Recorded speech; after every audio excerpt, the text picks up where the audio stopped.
Alright mga kalabarkadas, so nakarating lang natin dito sa bayan. Doon pala natin pinarking si Raptor.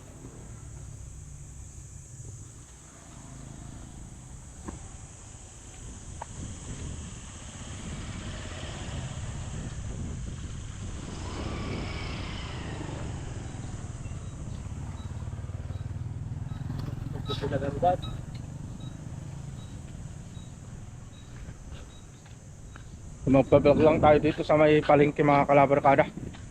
Titignan natin kung paano yung sitwasyon ng palengke dito sa amin.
Alright mga kalabarkadas, so natapos din tayong namalingke. Ito na pala yung mga pinamili natin, no? Inaantay na lang natin si Papang dahil may binalikan pa siya kanina. Bibili daw ng kamote. Ilalagay niya siguro sa gulay.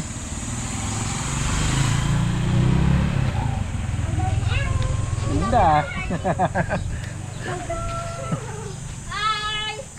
Hello. So yun mga kalabarkada, no, bali inaantay na lang natin si Papang, tapos uuwi na rin tayo dahil magtatanghalian na rin para tamang tama makapag vlog pa tayo dun sa bahay. Siguro gagawin natin mamaya, lilinisan natin to si Raptor para naman mawashingan natin dahil sobrang dumi na rin. Dahil isa yun sa pinaka ayaw ko na pagdating sa mga alaga kong mga motor ay yung madudumi sila. Ayaw na ayaw ko talaga makitang ganun ng mga motor ko na madudumi. So every week talaga yan, 2 beses o 3 beses ako nagwa-washing. Nung nakaraan lang tayo hindi nakapag-washing, gawa nga nung nasira kasi yung sa pressure tank namin, kaya hindi ko na nawashingan. Tapos hindi pa natin alam kung ano yung mga ibang iba-vlog natin mamaya. So malalaman na lang natin mamaya kung ano yung mga ibang iba-vlog natin. So yun mga kalabarkada, no? So kita-kits na lang tayo mamaya dun sa bahay dahil papauwi na rin kami ni Papang. Pagdating niya, maalis na rin kami agad.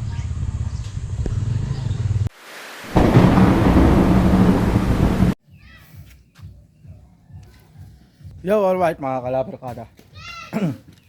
So nakarating na tayo dito sa bahay at galing din kasi ako nagpagupit kanina, kaya hindi tayo agad na nakapag vlog dahil gaya ng sabi ko ay magwa-washing tayo ng mga alaga natin, dahil ayaw ko kasi na nakikita na madumi itong mga motor ko. Kagaya na ito, tingnan sa upuan, diba? Tapos yung talsik ng langis, gawa nga nung pinalagyan nga natin ng langis at pina-adjust itong kadena, Tapos yung mga putik-putik na yan. Tapos tignan nyo naman, no, kung gaano kadumi yan. Kaya wawasingan natin to ngayong araw. Pero inaabot na nga tayo ng hapon, no. At ito rin yung isang motor ko, mga kalabarkada, no, si Red. Ang dumi na rin, no. Grabe yung ano, dumi niya. So bakit ba ayaw ko na nakikitang madumi kasi yung mga motor ko, mga kalabarkada? Kasi dyan mo palang makikita sa motor na magre-reflect sa'yo kung paano ka mag-alaga sa mga motor mo. Kasi pag once na madumi yung mga kagaya ng mga motor na yan, magre-reflect sa'yo yan na hindi ka maalaga sa mga motor mo. Pero pag malinis kasi yung mga motor na yan, ibig sabihin naaalagaan mo talaga at hindi mo pinababayaan na may masira o anong tawag doon, yung madumihan. Dahil siyempre pinapahalagahan mo yung mga motor mo o yung mga gamit mo. So, yun yung gagawin natin ngayon, mga kalabarkada, para naman may continuation yung vlog natin kanina nung pumunta tayo ng bayan. Alright, simulan na natin to para malinisan na natin dahil medyo hapon na rin, dahil ang oras natin ay alas 4:20 na ng hapon. So, marami kasing nakapila dun sa may pagupitan, kaya ngayon lang tayo nakarating.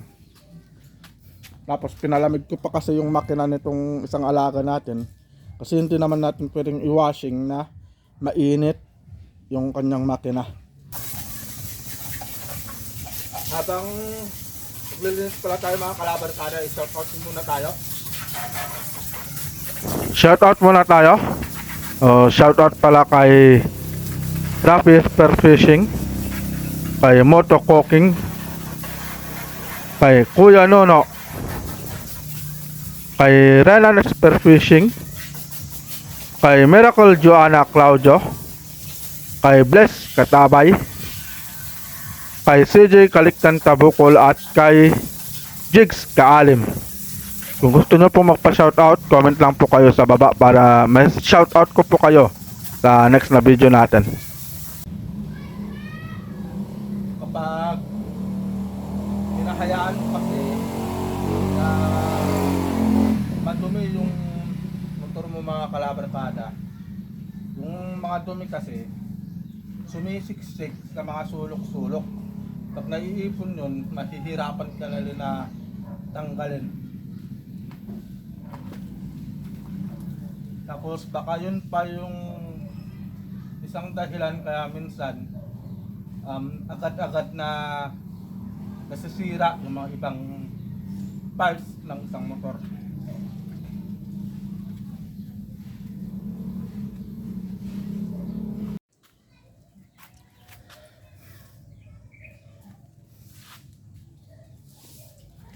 Alright, mga kalabarkada, so natapos din tayo sa ating pagwawashing dito sa mga alaga natin.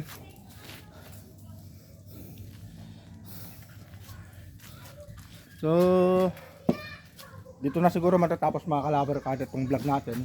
At napakita ko naman sa inyo yung update nung nagpa-tune up tayo kay Raptor.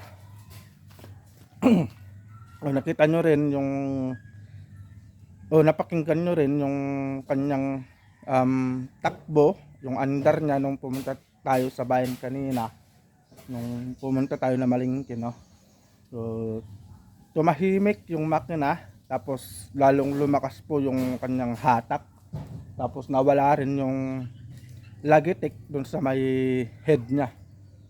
So yun yung update natin, yung masasabi ko about dito kay Raptor ngayon. At isa pa, mga kalabarkada, no? So yun yung way ko kung paano ko alagaan yung aking motor. Gawa nga nung siyempre nasa sayo naman kung paano mo i-handle yung motor mo, kahit naman na laging bago yung motor mo. Kung hindi ka naman marunong mag-alaga, wala din, useless din. Kahit ilang motor pa yung dumaan sa'yo, hindi yan magtatagal. Pero pag naalagaan mo, tapos mini-maintain mo yung linis, yung maintenance na, sigurado magtatagal at magtatagal yung mga motor mo. So yun lang mga kalabarkada na. So dito na siguro matatapos ang vlog natin. So ingat po tayong lahat, and God bless po. So see you po sa next vlog natin. Bye bye po. Ang linis oh.